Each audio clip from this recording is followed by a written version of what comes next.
ഒരു തോൽവിയുടെ കഥയാണ് കേട്ടോ പറയാൻ പോകുന്നത്. കുറച്ച് ദിവസം മുമ്പ് 75 ഹാർഡ് ചാലഞ്ച് എന്ന് പറഞ്ഞൊരു ചാലഞ്ച് ഞാൻ തുടങ്ങി. ആൻഡ് ഈ ചാലഞ്ചിൽ 5 കാര്യങ്ങളാണ് അവർ പറയുന്നത്. ഈ 5 കാര്യങ്ങളും മുടങ്ങാതെ 75 ഡേയ്സ് നമ്മൾ ചെയ്യണം. ആൻഡ് ഒരു ദിവസം തെറ്റിച്ചാൽ വീണ്ടും ഫസ്റ്റ് ഡേ മുതൽ സ്റ്റാർട്ട് ചെയ്യണം. ഇതാണ് ചാലഞ്ച്.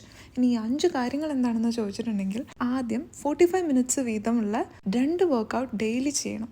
അതിൽ ഒരു വർക്കൗട്ട് കമ്പൽസറിലി ഔട്ട്ഡോർ വർക്കൗട്ട് ആയിരിക്കണം. രണ്ടാമത്തെ കാര്യം, ഏകദേശം 4 ലിറ്റേഴ്സ് ഓഫ് വാട്ടർ ഡെയിലി കുടിക്കണം. മൂന്നാമത്തെ കാര്യം, നമുക്ക് ഏത് ഡയറ്റ് വേണമെങ്കിലും ചൂസ് ചെയ്യാം, ബട്ട് ആ ഡയറ്റിനോട് സ്റ്റിക്ക് ഓൺ ചെയ്യണം. നാലാമത്തെ കാര്യം എന്ന് പറഞ്ഞിട്ടുണ്ടെങ്കിൽ, daily 10 page non fiction book വായിക്കണം.